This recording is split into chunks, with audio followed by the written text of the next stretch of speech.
eeggate paakeejii istaandaardii eeggate qofa irratti kan kuusuu qabnu. Kanaaf isa kanas sirriitti eegnee hojjechuun baay'ee barbaachisaadha. Inni biraa buna seenaa buna keenya eessatti oomishame akkamitti oomishame kan jedhu kana sirriitti qabachaa deemuun baay'ee barbaachisaadha biizinesi pilaanii keessatti jechuudha.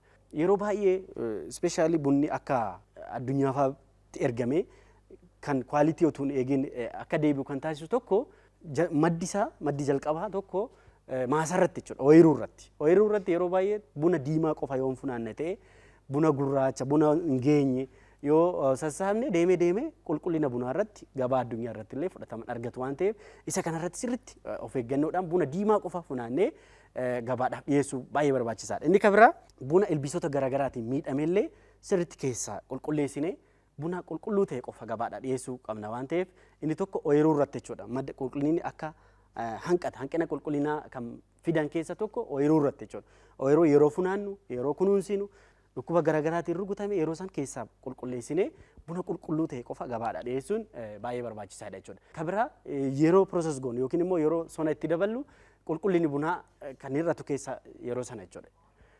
Amma fakkeenyaaf yeroo baay'ee buna yeroo keessaa qulqulleessinu keessaa filannu buna caccabaa maal kana keessaa sirriitti baasnee buna qulqulluu ta'e dhiyeessuun baay'ee barbaachisaadha.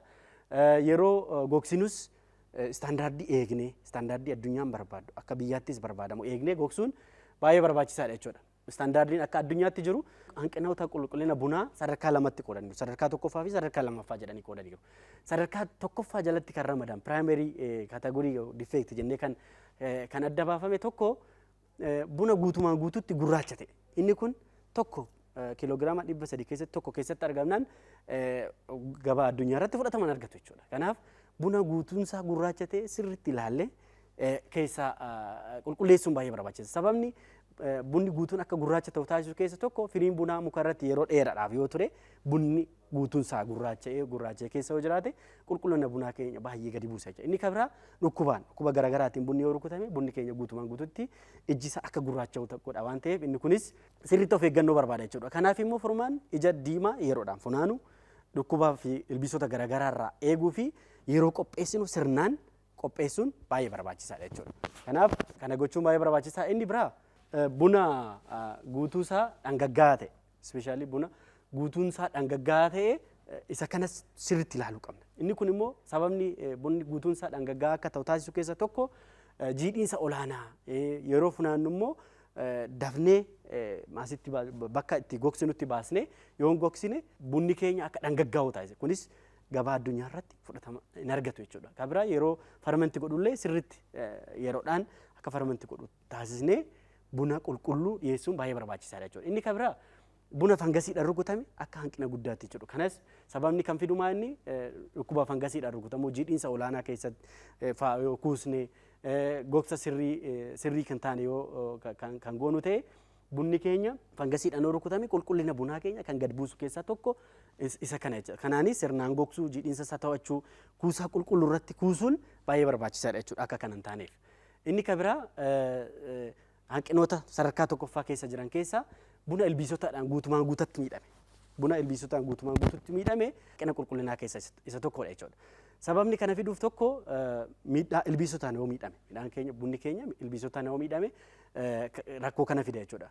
Kuusaa keessatti illee ilbiisonni yoo miidhan ta'e hanqina qulqullina bunaa kan fidu keessaa kana. Furmaanni kana yeroodhaan sirriitti funaanu ilbiisota to'achuu fi kuusaa qulqulluu ta'e keessatti kuusuun rakkoo kana yookiin immoo hanqina kana hir'isuu keessatti gahee guddaa qaba jechuudha. Inni kan biraa wantoota alaan kan wal makame foreign matter wantoota hin barbaachisne kan xaxaraa maal kan sirriitti keessaa qulqulleessuun baay'ee barbaachisaadha. Inni kunis qulqullina bunaa keenya kan miidhu keessaa isa tokko jechuudha. Kanaafis sababni isaan kana sassaabbii harkaan funaanuu dhiisuu siree ol ka'aa irratti gogsuu dhiisuun rakkina kanaaf nu saaxila jechuudha. Kanaaf akka furmaatatti sassaabbii harkaan funaanuu qulqullina isaa seeraan qulqulleessuun akka furmaatatti kan kaa'ame jechuudha. Inni kan biraa hanqinoota qulqullina buna sadarkaa lammaffaa kan jedhamu jiru. Isaan kun kan jalqabaa buna gurraacha guutumaan guututti kan gurraacha'e garuu kun muraasni isaa kan miidhame kan gurraacha'e yoo ta'e sadarkaa lammaffaa keessatti ramadama. Isaan kunis sadarkaa lammaffaa keessattis kan ramadaman kun istaandaardii eegame sanii ol yoo kun keessatti argame bunni keenya addunyaa irratti fudhatama jechuudha. Kanaaf kana sirriitti eegnee oomishnee akka biyyaattis akka dhuunfattis galii argachuu qabnu argachuun baay'ee barbaachisaadha. Inni lammaffaan buna dhangaggaa gariin miidhame haga tokko guutumaan guututti yoo ta'e garii kan miidhame yoo ta'e isa keessattis yoo buna baay'inaan oomishnu keessatti yoo mudate hanqina qulqullina bunaa keessatti ramadama jechuudha. Buna hin bilchaanne buna seeraan hin bilchaanne yoo gurres hanqina qulqullina bunaa keessaa isa tokko. Buna caccabee maal kan sirriitti kana qulqulleessine gabaa addunyaatiif dhiyeessuun baay'ee barbaachisaadha. Hanqinoota bunaa amma ibsine kana qulqullina bunaa istaandaardii akka addunyaatti kaa'ame jira. Koffii ispeeshaalitii istaandaard jedhanii kan kaa'ame tokko fiizikaalii isaan ilaalle jechuudha. Bifa isaa haala qalama isaa qulqullina bunaa ijaan ilaalle kan fi urgeeffannee waan garaagaraatiin kan ilaallu. Amma fakkeenyaaf tokkoffaa urgaa mi'aa fi walfakkeenya yookiin walfakkeenyi ija bunaa keenya parsantii 10 jechuudha kan kennamuuf. Parsantii 10 kennamaaf isa keessaa yoo almost akka waliigalaatti 80% gadi yoo ta'e qulqullina bunaa keenya fudhataman qabaatu jechuudha. Kanaaf kun parsantii 10tu kennamaaf. Urgaansaa, mi'aansaa, walfakkeenyii fi walfakkeenyi isaa parsantii 10 kennamaaf. Inni lammaffaa madaallii asiidummaa, mi'aawummaa, urgaa bunaa inni kun immoo 10 kennamaaf kunis jechuudha. Kanaaf isa kana ilaallee ulfaatina isaa maal kun ilaallee parsantii 10 kan madaalamu jechuudha. Inni sadaffaa halluu guddinaa fi qulqullinni sanyii parsantii 5 kennamaa fi haala bilchina walfakkaatina ija bunaa kun ispeeshaalii yeroo process goonu yeroo akoofnu inni kun parsantii 5 jechuudha kan kennamuuf akka addunyaatti. 60 irraa immoo kan evaluate yookiin immoo standaardii kan ittiin madaalanii inni tokko qulqullina parsantii 15 inni kun sun parsantii 40 irraa kun parsantii 60 irraa waligala parsantii 100 jechuudha kan evaluate godhanii. Inni kun ciminni urgaa fi mi'aayinni buna keenya parsantii 15 qaba jechuudha. Baay'inii fi walxaxiinsi urgaa fi mi'aa bunaa parsantii 15 qaba waligala parsantii 60 bifa kanaan istaandaardii akka addunyaatti kaa'ame kana keessa meeqa organni biyya alaatti ergina kan jedhu kun kanaan kan ilaalamu jechuudha. Akka addunyaatti parsantii 80 ol yoo kiraateeriyaa guute fudhatama qaba jechuudha. Amma fakkeenyaaf ispeeshaalitii koffii ispeeshaalii sadarkaa tokkoffaa kan jedhamu hanqinoota amma jenne sana hanqina qulqullinaa primary defect tokko sadarkaa tokkoffaa jedhamu sana parsantii 5 gadi kan fudhatama qabu. Keejii 300 irraa 5 gadi iji 5 gadi jechuudha kan fudhatama qabu. Garuu kan koomeershaaleen biyya keessatti maal gurgurru kun aga 9tti ilaalama jechuudha. Garuu ispeeshaalitii koffii irratti 5 gadi jechuudha sadarkaan kan qulqullina isaatti madaalamu. Kabira sadarkaa guddina ija bunaa aga 5tti garaagarummaa yoo qabaate fudhatama hin qabaata. Garuu isaa ol taanaan fudhatamu jechuudha. Kabira amaloota adda addaa bunni of keessaa qaban akka urgaa maal jennu kuni innis sirriitti wal fakkaatu ta'uu qaba.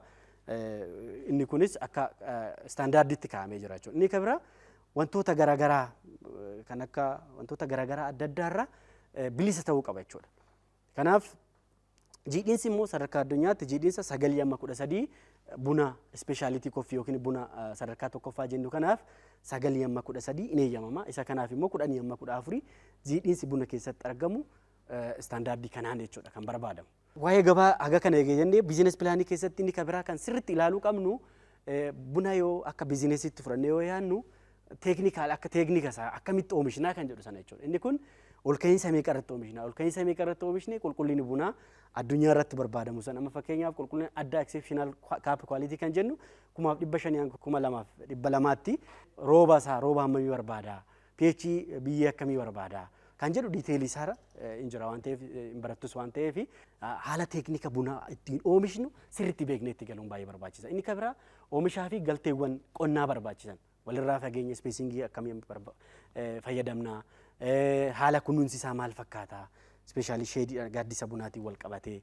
tooftaalee qindaa'aa kunniin tokkoon tokkoo isaanii sirriitti waan barataniif sirriitti kanarratti karoorsinee itti galuun baay'ee barbaachisaadha. Buna akka biizinesiitti qabanna yoo jenne. Amma fakkeenyaaf kun amma inisheetifii bunaa kana hojiirra oolchinu wantoota kanaan akka intervention yookiin immoo hojiirra oolchine jennee kan yaadnu wantoota 8 kana tokko itti fayyadama sanyii filatamaa dabaluu baay'ina biqilaa dabaluu 2500 irraa kara 5000 geessisu mala oomisha bunaa saayinsaawaan hojiirra oolchuu itti fayyadama jallisii eegaluu fi makaraa fi haala eegumsa isaa akka waliigalaatti intervenshinoota yookiin immoo hojiiwwan maloota 8 amma inisheetifii bunaa kana hojiirra oolchinuun kana sirriitti beeknee buna haaraadhaaf kam fayyadamna, buna duraan jiru kanaaf akkamitti itti fayyadamna kan jedhu bal'inaan leenjii waan fudhataniif. Inni kan biraa biizines pilaanii yoo yaannu humna namaa barbaachisu akkami. Amma namni tokko hektaara tokko irratti buna nama oomisha jedhe humna namaa hammamiin na barbaachisa. Humni namaa sun immoo beekumsa akkamii qabaachuu qaba kan jedhu kana sirriitti karoorsinee hojiitti galuu qabna jechuudha. Humna namaa kan maan xumuree